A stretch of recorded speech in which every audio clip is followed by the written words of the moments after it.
ابو صالح نے کہا کہ میں نے حضرت ابو ہریرہ رضی اللہ تعالی عنہ سے سنا کہ نبی صلی اللہ علیہ وآلہ وسلم نے فرمایا کہ آدمی کی جماعت کے ساتھ نماز گھر میں یا بازار میں پڑھنے سے 25 درجہ زیادہ بہتر ہے۔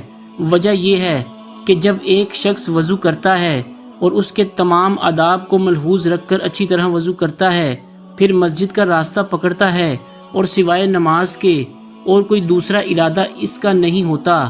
تو ہر قدم پر اس کا ایک درجہ بڑھتا ہے اور ایک گناہ معاف کیا جاتا ہے، اور جب نماز سے فارغ ہو جاتا ہے تو فرشتے اس وقت تک اس کے لیے برابر دعائیں کرتے رہتے ہیں جب تک وہ اپنے مصلی پر بیٹھا رہے، کہتے ہیں اے اللہ اس پر اپنی رحمت نازل فرما، اے اللہ اس پر رحم کر، اور جب تک تم نماز کا انتظار کرتے رہو گویا تم نماز ہی میں مشغول ہو۔ صحیح بخاری حدیث نمبر 647۔